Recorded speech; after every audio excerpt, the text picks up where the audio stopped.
How heavy is a glass of water? 4 ounces? 8? Most people wouldn't care about the exact number because the real question isn't how much it weighs, it's how long you're holding it. Hold it for a minute, no problem. Hold it for an hour and your arm starts to ache. Hold it for a whole day and your arm might go numb, shaking under the weight. The actual weight never changes, but the longer you hold it, the heavier it feels. Now imagine doing that every day, not with a glass of water, but with the thoughts in your head. This isn't just a metaphor for physical strain. It's about emotional baggage, the lingering pain we carry, and the quiet art of letting go.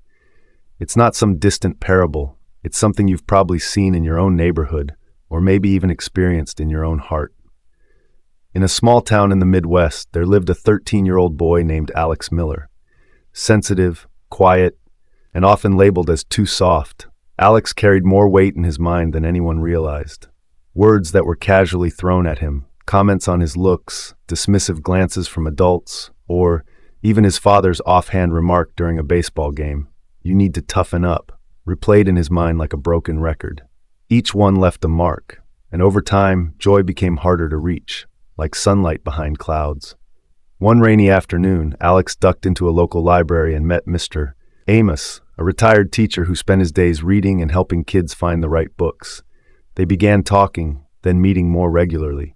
With calm patience and genuine attention, Mr. Amos noticed the invisible weight Alex was carrying.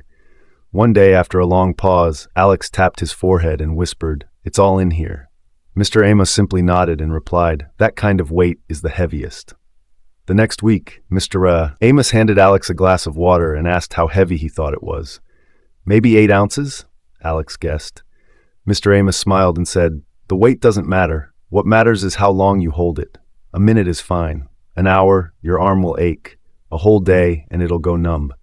The weight stays the same, but the longer you hold on, the harder it gets." Then he gently said, "This glass is your mind. Those thoughts, you're gripping them too tightly. Some pain is unavoidable, but holding on to it is a choice." That moment changed Alex. He realized the problem wasn't just what had happened to him. It was that he'd been holding on to it for so long it had quietly started to define him. That was the beginning of his journey to let go. Alex's story reflects a growing truth in modern society. According to the American Psychological Association, over 70% of teens regularly struggle with anxiety and persistent negative thinking.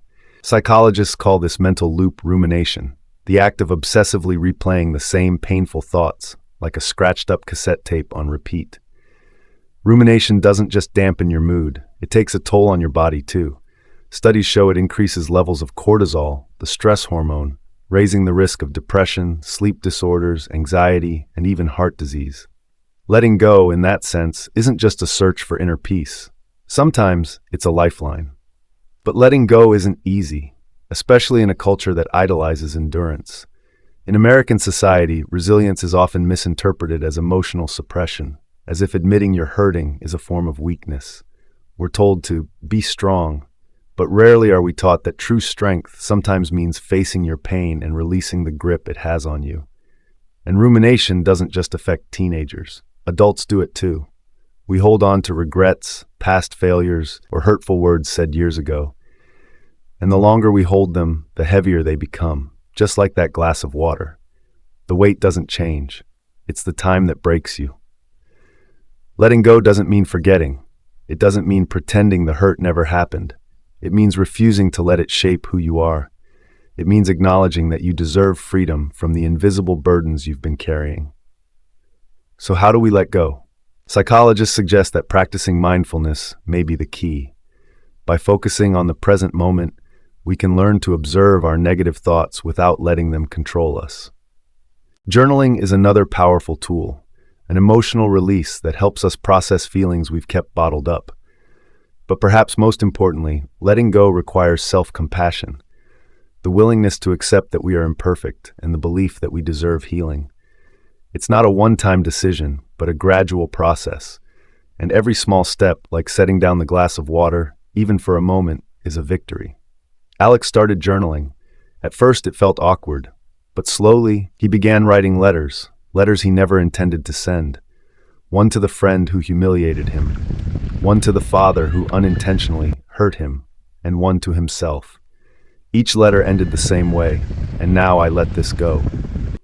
One afternoon, he walked to the river near his house and burned the letters. The fire didn't erase the memories, but it marked a choice. He was ready to set the glass down. Alex didn't change overnight.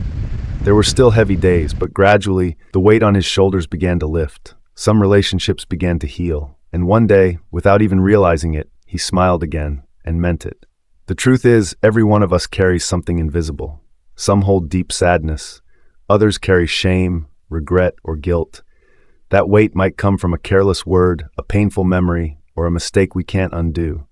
But the real issue isn't how heavy it is, it's how long we've been holding it. Time doesn't always heal. In fact, time can make emotional pain feel heavier, like a glass of water that once seemed weightless, but now numbs the arm holding it. We can't always control what life hands us, loss, failure, heartbreak, but we can choose when to put the burden down. Letting go doesn't mean what happened didn't matter. It means you matter more. You deserve freedom. You deserve to live without being shackled to your past. So the next time a memory, a mistake, or a cruel word grips your chest and steals your breath, pause and ask yourself, is it time to set this glass down? That single moment could be the beginning of finding yourself again. And maybe the most valuable lesson we can take from Alex's story isn't just about letting go. It's about waking up. Waking up to ask, what am I still holding on to? Why? And for whom? Some pain may never fully disappear. Some memories will always live with us. But they don't have to occupy all the space in our minds. Letting go isn't weakness, and it's not forgetfulness. It's the moment you choose peace over punishment. It's the moment you decide, I don't want to be the one holding this glass anymore, because life is too short to live in the shadow of what's already gone. You deserve a full life, with open hands, ready to receive the present, rather than aching arms weighed down by the past. So if today, you're still quietly holding an invisible glass, a regret, an old wound, a love that didn't last, give yourself permission to set it down. Not because it didn't matter, but because you do. And maybe, just maybe, a lighter life begins with one brave moment, when you finally loosen your grip. I hope you found this video helpful. If you enjoyed today's video, be sure to hit the like button. It might seem like a small thing, but because of how the YouTube algorithm works, videos with more likes tend to get shown to more people. So your like really helps this video reach others who might need it too. And if you find my content valuable, consider subscribing. It really helps more people discover it. Thanks for watching, and I wish you and your family good health and peace. See you in the next video.